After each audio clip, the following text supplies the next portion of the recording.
Well, hey everyone.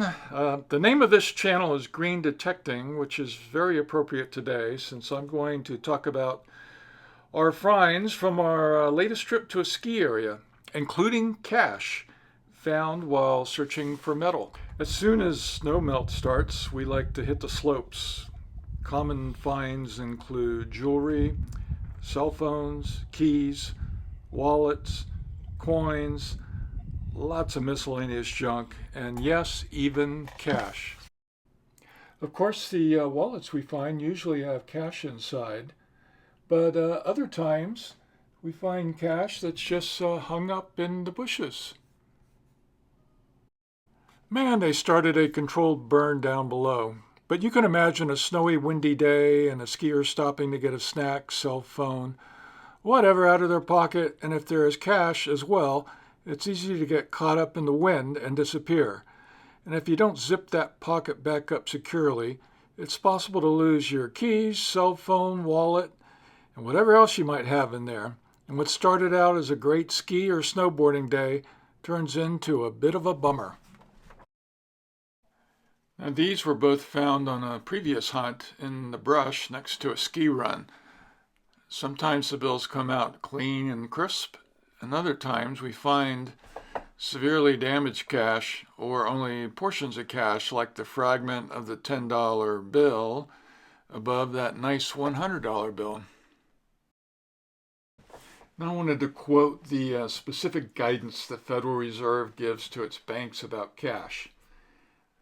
Okay, any badly soiled, dirty, defaced, disintegrated, limp, torn, or worn out currency that is more than one half the original note and does not require special examination to determine its value is not considered mutilated and should be accepted. And my buddy Gary found this wallet last year on one of the ski runs under some brush. Based on the contents, it looks like it was lost for about 7 years. He actually found it with his metal detector because of the coins inside the wallet. The local bank did not exchange the damaged cash for new money, essentially saying it was too far gone and required special examination. So the bank was a dead end. The bills were severely water damaged, and in some cases, less than 50% was remaining. But Gary didn't give up. He found that the Bureau of Engraving had a mutilated currency division and looked into giving that a shot. Common causes of cash mutilation include fire, water, chemicals, explosives, insects, rodents, animals, and deterioration by burying.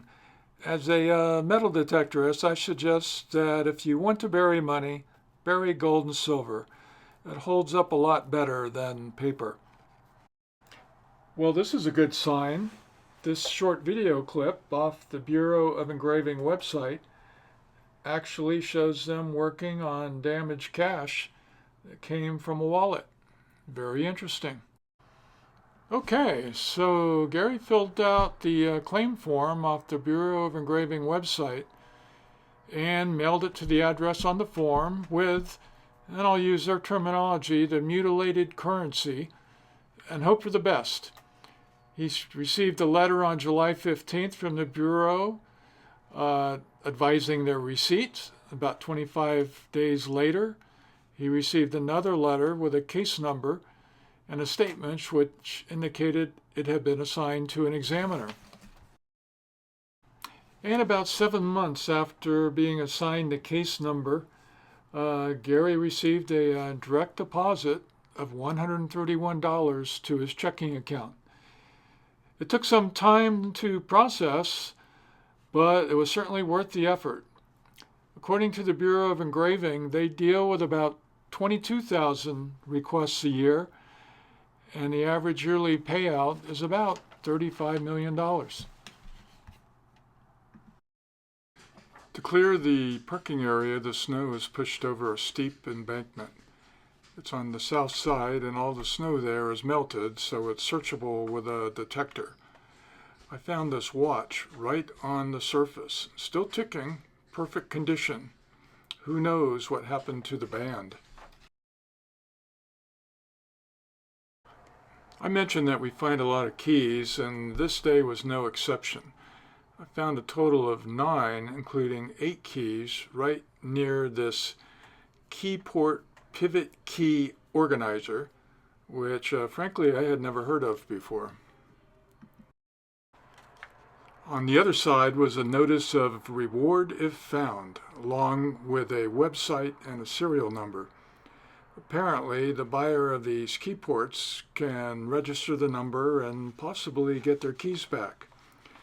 I went on the website, input the serial number, and got a message that the loser of the keys has been notified and will contact me directly.